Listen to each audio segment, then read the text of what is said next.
Hi everyone, I'm back and this time we are continuing with our sports theme. I am with Mr. Yashojit Mitra, who is a partner with economic law practice and he leads the corporate practice and he also does a little bit of sports law work. And he was one of the speakers on the panel today, which was the big business of sport and why should we arbitrate. Again, given the background that we recently had of Vinesh Phogat and how her case in the Olympics went up to CAS, I wanted to check with Yashojit if he can tell us a little bit about what is CAS. Now people know that there's something like that. But if you can tell us a little bit, maybe very basic, about what is this world of arbitration and sport?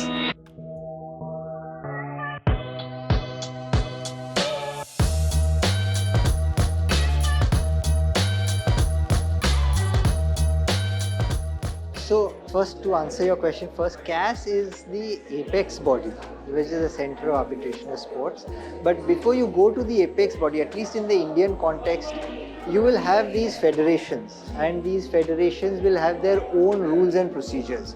They will have their own dispute resolution mechanism, they will have their own appeal, and only after you have run through those hoops, if that federation has imbibed in itself the CAS rules, can you go to CAS? So CAS is something which has to be agreed to, whether as a part of the association rules, and if it is not, then you are stuck, because you will go through those hoops and then you will get stuck by a ruling by that association, and then you will have to maybe move court. So the fact is that CAS is, like for example, the Ministry of Youth and Sports has actually come up with a circular which is telling these national sports federations that come up with these impartial rules and regulations, imbibe regulations which is leading to the CAS, but it's not been followed fully. So till that happens, there are, say, AIFF, which is the football federation, has got proper rules which are leading to the CAS. But there are other federations who are not doing that. So from that perspective, where you get stuck is the internal rules and regulations, internal dispute settlement issues, and then you get stuck and then maybe move to court or just, kind of back off. That's where it is. But obviously CAS is the biggest and the apex body. It's like the Supreme Court of the... Yeah, you can say Supreme Court, you can still appeal from that in different processes, but CAS is the apex. And what is the general world of sports and arbitration? What is that world for somebody who has no idea? See, for example, say I'm a player and I am going to be entering into a contract with some sports team. I will have a contract. In that contract, I will ordinarily always I will be governed by ABCD rules. And those rules, if you are affiliated with a certain federation, will have certain dispute resolution mechanisms already imposed on you. So from that perspective, by entering into the contract and participating in that league, you are yourself subjecting yourself to those rules, and therefore you will be bound by those rules. And that is where, this process is kind of imbibed by you, even if you don't know anything, which actually many people don't. Exactly. So your management company will come and they will negotiate the contract. You are only interested in, how much money you're getting, how much, years you're getting your contract for. But these nitty-gritties of where it goes when a dispute happens is typically in the fine print, which you don't read. But like I said, the federation will have its rules. You will first get stuck there, and then basis that contract, if you have subjected yourself to arbitration, you will get into arbitration. How do you see the utility of this from in the sports context? Much better. Much better than going to court? I'll explain. Say for example, there are a lot of, someone mentioned, other than cricket, which is, big money even from a very small. Yes. Other than cricket, the other sports, people are not always very well to do. Yeah. So, like someone mentioned inside, Yes. whether it is wrestling or whether it is, kabaddi. Now with Pro Kabaddi League, it is also big money. Yes. But just think about a few years back, it was not so much big money. So when you have a smallish arbitration, it is one, more cost efficient for the player also. If he has a proper dispute resolution mechanism, if he has some grounds, he can raise it. It is not so expensive. So it is definitely beneficial and much faster also. Because you don't want to get stuck in court, because suppose you get stuck in court and till the time that is hearing, if you're not able to participate, it's tough. And also remember, we are not only talking about the big ticket, the big tier cities. We are also talking about hinterland, that's true. where, you know, And like, a lot of sports persons yes, come lot from of there. sports persons and lot of hardcore Yes. athletes are there. Yeah. So it definitely gives them an opportunity. There are associations who help them, but you know, it's just beneficial for them, I feel, than, you know, kind of running around in the court system, which is anyways always Very overburdened. burdened.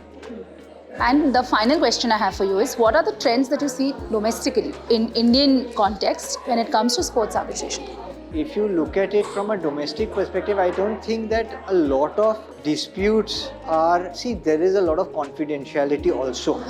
So yes, there are, like we were just talking about, there are transfer cases and all, which are... You may want to explain what is transfer case. So transfer, say for example, you know, if a player has contracted with a certain club but doesn't want to continue with their club, they can mutually agree that, okay, I will transfer you to play in some other club for a few years. And once that transfer is, you know, kind of executed, you know, contracted with that other guy. So if there is a problem with that, then you will again run through that process. So from coming to the trend, if you ask me, I feel that the courts are looking at the interest of the players. I have seen, like, whether there is non-compete, like you can't play for anybody else. If they are for restricted periods during the employment, they are upheld.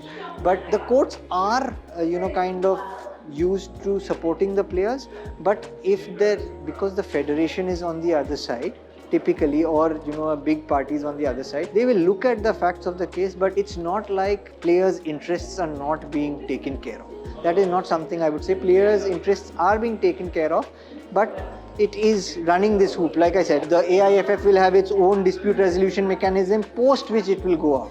So I think that in a nutshell, players' interests are being taken care of and disputes are on the rise, but it's not a hindrance to the players here. So from a trend perspective, you will say that at least in the local context, you see that there is a trend of taking the players' interests in mind. Interests are being kept in mind. You are able to have a sort of balance. It is a definite balance. It is not that there is some unnecessary bias. Players' interests are being kept in mind and being considered when rulings are being passed, for sure. In a CAS kind of format, like in a Vinesh Phogat kind of a situation, where it feels very unfair, but it is according unfair to you because you are an Indian. It feels unfair to me also. Yeah. But keeping that, my personal bias aside, if the rule says that if you have not been able to qualify in your vein, you are disqualified from the entire competition. If that is what the rule says and that is what you're fighting against, you have to deal with whatever consequences are found. Yes, there are facts and circumstances and situations, which is what we eventually argued. But it is appearing unfair to us because we are too close and we are, you know, there is a huge conflict of interest for us because everybody. Yeah, there's a lot of emotion. Yes. I was about to use the word. We were all emotionally invested. In the night, we were happy that she had qualified. The next day morning, when we saw the news, everybody was angry. Yeah. So obviously, and with Harish, you know, kind of appearing, everybody was crossing their fingers to say, boss, you know, it will come in our favor. But it is what it is. Yeah. So when you look at it from, you know, a third party angle, then obviously, you know, you have to look at it independently. It might be emotionally we are all invested, but I think that they stuck to the rules rather than, you know, what should and should not have happened. Okay. It is how it is. On that note, thank you very much. Pleasure was all mine. Thank you and wish you all the best. Thank you.